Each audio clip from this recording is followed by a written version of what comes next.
dans ce travail de désensibilisation, je l'endors un peu. Après, moi, je sais que je suis un peu... Mais pourquoi avec toi il s'énerve là? Parce que moi, j'ai un tout petit peu plus de... Tu vois, je sais ce que je veux et des fois, après il y a aussi ce truc où on se connaît pas et je vais être un peu plus fort. Et en fait, ce qu'il faut essayer de faire, c'est pas trop... Il y a un moment donné, il faut un peu l'endormir, dans le sens où on essaie de faire ça, et puis après il bouge pas par ce rythme. Et si je reste trop longtemps, après il s'endort un peu et il est plus très là. Et après, quand tu commences à dire maintenant, il est un peu stressé parce qu'au final on l'a fait un peu bouger, quand tu fais ça, il dit oh putain merde, j'ai pas vu le truc arriver. Parce qu'en fait, des fois après il se met un peu genre, bon elle fait son truc, et elle regarde les autres chevaux et il te voit un peu bouger, mais en même temps c'est pas très inconfortable. Et de cela, il s'en fiche un peu. Et des fois, il faut essayer de passer sur je sensibilise, désensibilise, pardon. Et après, par exemple, je peux sensibiliser. Marcher un petit peu avec lui, le remettre un peu dans le mouvement en avant. Et qu'il reste que dans le mouvement en avant. Après, derrière, je peux retrouver un peu ce truc où je peux retravailler ça sans qu'il bouge.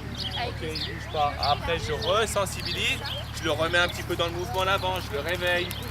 Ça et j'essaie de revoir, est-ce que je peux refaire mon travail de désensibilisation, que n'importe quand je peux utiliser ce truc là sans qu'il ait peur, n'importe quand je peux utiliser ces plonges, bien, toucher, ça. Par exemple, tu vois, je vais lui apprendre à faire attention que je sais que quand il a un peu peur, il vient un peu chez moi. Ouais. Et dit, en fait, t'as peur, mais tu ne peux pas marcher sur mes pieds. Parce que quand il va avoir peur en balade, il ne faut pas qu'il marche dessus, quoi. Il ne faut pas qu'il saute dessus quand il a peur d'un truc. Et donc, je lui apprends que quand, par exemple, je vais lancer ça, s'il a un peu peur, il peut bouger ses pieds, mais pas sur moi. Ça va? Donc, ouais. Tu vas essayer d'alterner. Quand on marche avec un cheval, nous, ce qu'on veut, c'est qu'il ait sa joue à côté de mon épaule. Donc, quand on a du mal à faire rentrer un cheval dans un vent, souvent c'est parce qu'on n'a pas les bases. Et quand on a les bases, normalement, rarement le problème est le vent en fait. Le problème, c'est pas le vent, c'est que quand il ne va pas rentrer dans le vent, j'arrive pas à le faire rentrer. J'ai pas les outils pour le faire rentrer. Donc, toujours le même truc, toujours cet inconfort. S'il traîne derrière, la longe elle se tend jusqu'au moment où il doit lui la détendre. Quand il détend la longe elle s'ouvre.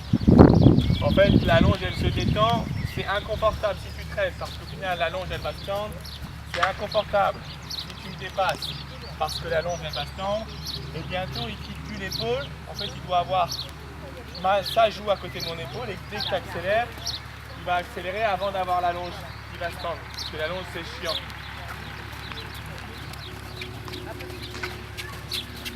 S'il est trop lent, tirer un peu sur la longe et refaire. Maintenant j'accélère et il accélère.